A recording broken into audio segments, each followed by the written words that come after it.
In 4 days, Islam Makhachev is going to be taking on Alexander the Great Volkanovski at UFC 284, live from Perth, Australia. It's the main event. Hopefully, you guys are excited for it. There's been a little bit lack of hype, I feel like. I don't feel like people are hyped up for this fight, but it's the pound for pound number one versus the pound for pound number two. And overall, it's a great stylistic matchup, and there's a lot on the line for both people. Obviously, Islam is coming off that fight against Charles Oliveira where he won by arm triangle choke in the second round. Beautiful performance in Abu Dhabi. That was UFC 280, and he's already back 4 events later. He's staying very active right now as UFC champion, so that's good to see. You always want to see that. But obviously, it's because UFC 280 was not the hardest of fights for Islam. He maybe took one up kick to the head and maybe ate a couple of punches. But other than that, he was dominating the fight, and he was able to lock up the submission in the second round. As for Alexander Volkanovski, he's coming off that 25-minute fight against Max Holloway at UFC 276, the trilogy. A very interesting fight where it saw Alexander Volkanovski totally dominate, and Volkanovski really put on a showing and ended that with a statement, ended the trilogy with Max on a statement. And ever since Volkanovski shaved his head right after that right after the second Max Holloway fight, he's just been a different man. He went out there, he beat up Brian Ortega for 5 rounds. He beat up the Korean Zombie, and now he's beat up Max Holloway, all viciously. And you just don't outstrike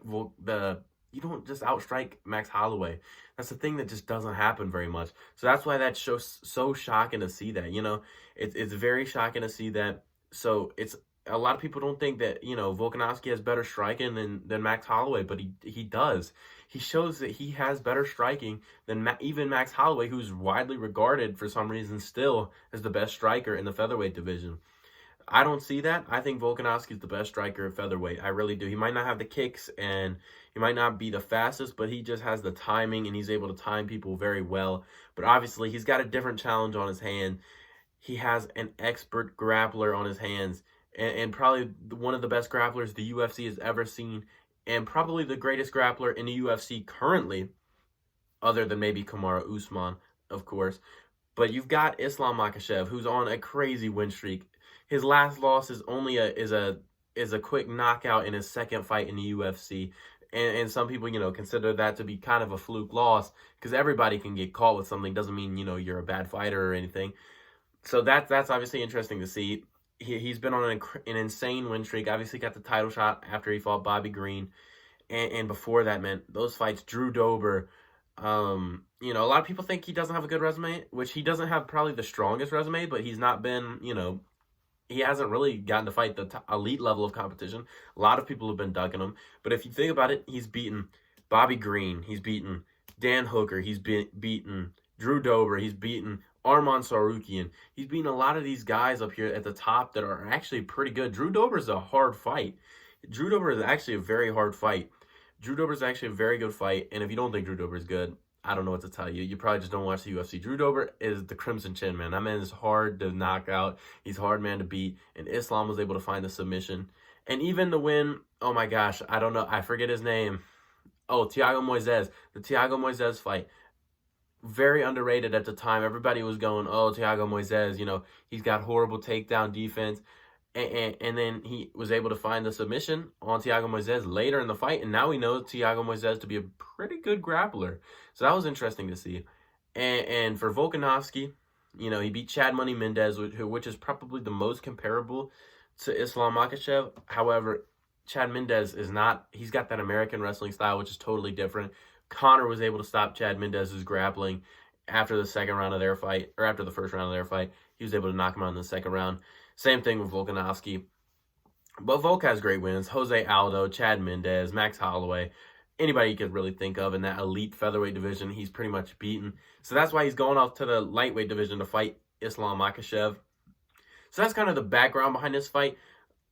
Volk is moving up, doing something nobody does, man. Nobody on that big of a win streak wants to risk that win streak. Nobody wants to do that. Coming up 10 pounds to lightweight, which is one of the hardest divisions.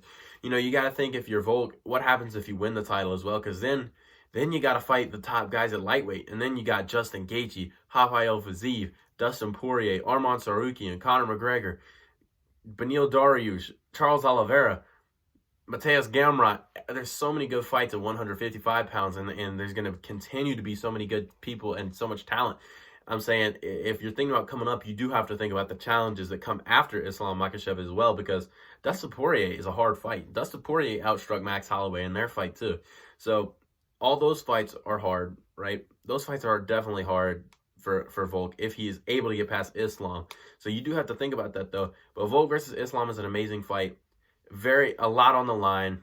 Both have incredible win streaks. Volkanovski's never lost in the UFC, so it's going to be a great fight overall. I'm very excited for it. We could see the 5th double champion in UFC history, behind only Conor McGregor, Henry Cejudo, Daniel Cormier, and Amanda Nunes, all simultaneous double champions. So that is going to be interesting to see.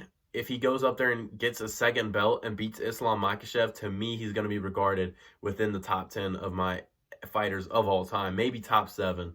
I think that, he's got title defenses. He's got Ortega. He's got Holloway as a title defense. Holloway twice as a title defense, and the Korean Zombie. I think he's got 4 title defenses. He goes up there and gets a second belt against Islam Makhachev. And don't get it twisted. Everybody right now is going crazy about how Islam Makhachev is so good. So don't win. If Volkanovski does win this fight, Volkanovski has been very vocal saying, don't let people say, oh, the challenge wasn't as good after he beats him. Everybody's hyping him up now, so make it as good as it is now before the fight as well. So that will be interesting to see how we remember Islam Makhachev if Volkanovski wins. Will we say, oh, Islam never defended his title, he was just kind of, people thought he was going to be good because of Khabib? I would not say that. I would say Islam is probably one of the greatest 155-pound fighters we've ever had, okay? I don't think he's there yet, but I think he definitely has the ability to be one of the greatest fighters. And if you really think about it, if he goes ahead out there and he gets this title defense, he's already going to have 1 title defense this early into his UFC championship reign. Only about 5 months into his championship reign, he's going to have a title defense, right? Khabib had 3 over his entire career, Conor McGregor being the first one after beating Ali Quinta. That was back in 2018. He won the belt, and he defended all the way up until 2020, where he got his final title defense of 3. So 3 title defenses in total for Khabib Nurmagomedov. Obviously, so much happened with Khabib. The COVID-19 pandemic, his father passing away. So much happened for Khabib. It's hard getting suspended after the UFC 229 fight. So much happened for Khabib. But Islam has a chance here to really be one of the greatest lightweights ever and defend his belt much more than 3 times. And I think that's what he might be able to do if he can get past Volkanovski here. So it's a very interesting fight. Very intriguing. The background's great. The storyline's great. They're meeting in Perth. Islam has agreed to come down to Australia to beat the pound-for-pound #1 guy. So it's pound-for-pound #1 versus pound-for-pound #2. 155-pound champion versus the 145-pound champion. I've seen a lot of people count out Alexander Volkanovski in this fight. A lot of people saying, oh, there's no way that Volk can stuff the takedowns. And when you really think about this fight, Volk is probably the most elite opponent that Islam Makhachev has ever faced. When you actually think about it, he's beaten Bobby Green, he's beaten these top guys, he's even beaten Charles Oliveira, but I would argue Volk is better than Charles Oliveira, and I think on the all-time scale, Volk will go down as better than Charles Oliveira was. So I think that Alexander Volkanovski is the elite of the elite, right? We're considering him pound for pound #1 in the sport. He's literally like Kamaru Usman. He's in that Kamaru Usman, Israel Adesanya type, like best in the world type thing. And I know Israel Adesanya and Kamaru Usman both lost, but I'm saying at this moment in time, it's like Kamaru Usman pre-head kick of Leon Edwards. He's the #1 fighter in the world at the time. So there's a lot going into it. There's a lot on the line. And I think people are counting out Volkanovski, right? I don't think the odds should be a 4-1 favorite for Islam. I think it should be about a 2-1 favorite. And I think Islam should be the favorite for this fight. He's the 155-pound champion. He fights at lightweight. He's used to this weight class. And he has the wrestling ability to take down Alexander Volkanovski, which I do believe he will be able to do. Now, I think the keys to victory in this fight, Volkanovski's got to get in there and make it a dogfight. But the only way he can do that, he cannot get taken down by Islam Makhachev. If he gets taken down, he cannot stay on the ground or he will lose the fight. Okay, and Volk also cannot get caught in submissions on his way up. I saw he's training with 205-pounder Craig Jones to try and limit that, try and hide his neck on his way up. He cannot get submitted on his way up. He can't let anything go. And if you also underestimate Islam Makhachev's striking, Islam knocked down Charles Oliveira. That's the thing that a lot of people forget. If you look back at that fight, how many times did Islam actually take down Charles Oliveira? It was only 1 time, and it came in the latter parts of the first round. Okay, if you look at that first round, Islam shot on a takedown, and Charles was actually able to defend the takedown.